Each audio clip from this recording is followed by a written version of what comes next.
চলে এসেছি মন্দিরে, তোমাদের সঙ্গে মন্দিরটা শেয়ার করব। দেখো এখন বাইরে দিয়ে দেখাচ্ছি, সাইড দিয়ে, তারপরে ভেতরে ঢুকছি। চলো, দারুণ, একবার এসে ঘুরে যেও। আর প্রচুর ভিডিও করবো ভেতরে, ঠিক আছে? আজকের লুকটা দেখাতে পারছি না, সব এতে চাদরে ঢেকে গেছে, বুঝেছো? চলো, দারুণ সাজিয়েছে, দারুণ সাজিয়েছে।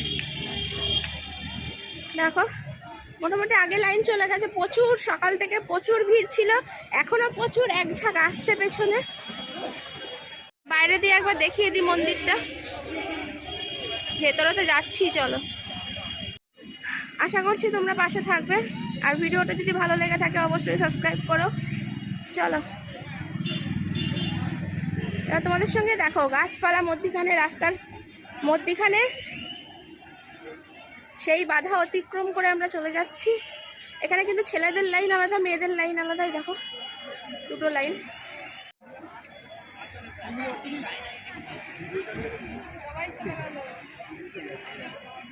মন্দিরে বেশ ভিড় হয়েছে, তোমরা দেখতেই পাচ্ছ। আর ছেলেদের লাইনটা বেশি হয়েছে, মেয়েদের লাইনটা কম। তার জন্য কিন্তু ছেলেদের অনেক আক্ষেপও মানে কানে আসছিল যে মেয়েরা এমন কি করেছে, মেয়েদের লাইনটা খালি হয়ে যাচ্ছে আর ওদেরকে ঢুকতে দেওয়া হচ্ছে না। এই মূল গেট, তার পাশেই নাট মন্দির, তার পাশ দিয়ে দেখো আমরা চলে যাচ্ছি ভেতরের দিকে। তারপর কিন্তু দুটো লাইনকেই ছেড়ে দিয়েছে, কারণ এমন কিছু তো খুব একটা বেশি লাইন হলেও আর অনেকটা বড় জায়গা নিয়ে তো অসুবিধা কিছুই হচ্ছিল না। এখান থেকে মন্দিরটা যা অসাধারণ লাগছে গো, কি বলবো। আর এই 25শে ডিসেম্বর থেকেই কিন্তু এই লাইটিংগুলো দেওয়া হয়েছে, যেহেতু বছরের শেষ আর নতুন বছরকে আহ্বান জানানোর জন্যই কিন্তু আমাদের এই মন্দিরের তোড়জোড়।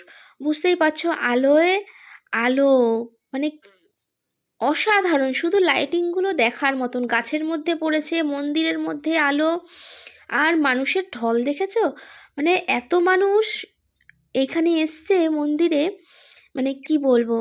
আমাদের যে এত সুন্দর একটা পুরীর জগন্নাথ মন্দির তো আমরা সবাই মোটামুটি দেখেছি, কিন্তু দীঘায় এত সুন্দর একটা মন্দির হয়েছে, তা মানুষ দেখতে যাবে না বলো তো? কত মানুষ গেছি আমরা, কি বলবো। আর মন্দিরের কাজগুলো কিন্তু অসাধারণ, দেখবার মতন। মানে তাকিয়ে থাকলে তোমার মনে হবে যে শুধু মন্দিরটা দেখি। ভেতরটা দেখেছো কি সুন্দর। আর দেখো কোনো বাধা নয়, লাঠি নিয়েও মানুষ কিন্তু এই মন্দির দেখতে চলে এসেছে, জগন্নাথকে দর্শন করার জন্য। তারপর এখানে আমাদের একটু জানোই, আগে ভিডিও তুলতে, ক্যামেরা করতে কোনো কিছু অসুবিধা ছিল না, কিন্তু এখন মূল মন্দিরের মধ্যে ক্যামেরা অ্যালাউ নেই আর কি।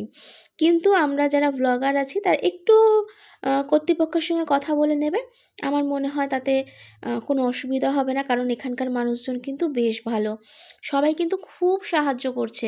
আর এখনও পর্যন্ত অনেক মন্দিরেই আমাদের এখানে অনেক কিছু পান্ডা থেকে শুরু করে অনেক কিছুর অনেক ঝামেলা থাকে।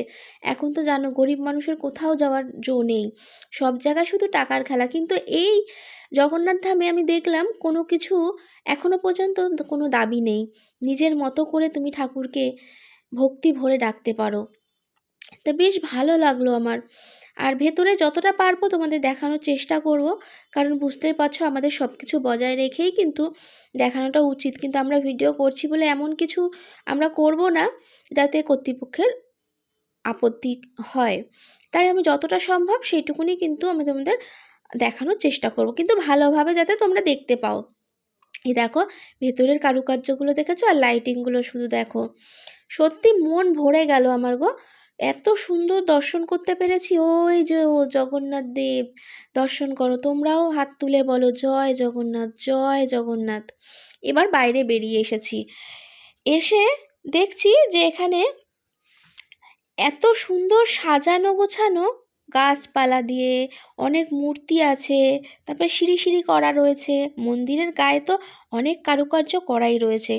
মানে এগুলো দেখতে দেখতেই তোমার কখন যে টাইম পার হয়ে যাবে তুমি নিজেও বুঝতে পারবে না। এখানে একবার আমি বলবো, সবাইকেই অনুরোধ রাখবো, তোমরা একবার করে গিয়ে ঘুরে এসো, না হলে কিন্তু এত সুন্দর জিনিস হয়তো পরে কি হবে আমি জানি না, কিন্তু এখনো পর্যন্ত যেরকম সুষ্ঠুভাবে দেখা যাচ্ছে, মন্দিরকে দর্শন করা যাচ্ছে, ঠাকুরকে দর্শন করা যাচ্ছে, এইসব মন্দিরগুলো খুব অনেকক্ষণ ধরে তুমি আশেপাশে ঘুরতে পারছো, সেগুলো হয়তো পরবর্তীকালে কী হবে আমি বলতে পারবো না। কিন্তু মন্দিরের চারিধারে লাইট দেওয়া, আর এরকম ছোট ছোট মন্দির করে এক একটা দেবী মূর্তি রাখা রয়েছে। সেখানে সবাই যৎসামান্য যতটা যার যার ক্ষমতায় সে দিচ্ছে। আর এখানে একটা কোনো কিছু নাচের প্রোগ্রাম হয়েছিল, তার জন্য কিন্তু এই মেয়েগুলো এরকম সেজে এসেছে। বেশ ভালো লাগছে, ওদের কোনো সার্টিফিকেট দেওয়া হচ্ছে, তাই জন্য ওরা দাঁড়িয়ে আছে। তা আমি ভাবলাম বাইরেটা তোমাদের ভালো করে দেখিয়ে দিই। এখানে আবার কিন্তু এই মন্দিরটা যে দেখাচ্ছি, এখানে কিন্তু প্রসাদ দেওয়া হচ্ছে, জানো তো। এই দেখো প্রসাদের লাইন, মানে যারা দর্শনার্থী এসছে তাদেরকে যৎসামান্য কিছু প্রসাদ হাতে দেওয়া হচ্ছে। বেশ ভালো না বলো? জগন্নাথ দেবের আসল প্রসাদ পাওয়া তো মানে ভাগ্যের ব্যাপার। কোথাও গেলেও কিন্তু যৎসামান্য প্রসাদ তোমাকে বিনামূল্যে দেওয়া হয় না। তো এখানে যে যৎসামান্য প্রসাদটাই দেওয়া হচ্ছে, এটাই অনেক। তারপরে ওখানে কিন্তু পয়সা দিয়ে বিক্রি করার জন্য প্রসাদ প্যাড়া রাখা রয়েছে, তোমরা চাইলে কিনে নিতেই পারো, পুজো দেওয়াই রয়েছে। তো এই দেখে এবার চলো বেরিয়ে যাই, টাইম তো হয়ে এসছে, রাত্রি 9টা অবধি খোলা থাকে। এবার যারা যারা যাচ্ছ তাদেরকে একটু সময়সূচিটা বলে রাখি। সকাল 6টা থেকে দুপুর 1টা অবধি মন্দির খোলা থাকে, আর আবারও বিকেল 3টে থেকে রাত্রির 8টা অবধি। 9টা কেন বললাম? যারা ভেতরে থাকে মেন গেট কিন্তু বন্ধ হয়ে যায়, কিন্তু তুমি যদি ভেতরে থাকো তাহলে তুমি 9টার সময় বেরোতেই পারো, একটা গেট খোলা থাকে, তাই জন্য বললাম 9টা অবধি। আর এই ফটোগুলো কেমন হয়েছে অবশ্যই কিন্তু তোমরা একটু কমেন্ট করে জানিও। এত সুন্দর ফটোগুলো তোমাদের জন্যই আমি আবার লাস্টে দিলাম। দেখো মন্দিরটাকে ভালো করে দেখে নাও।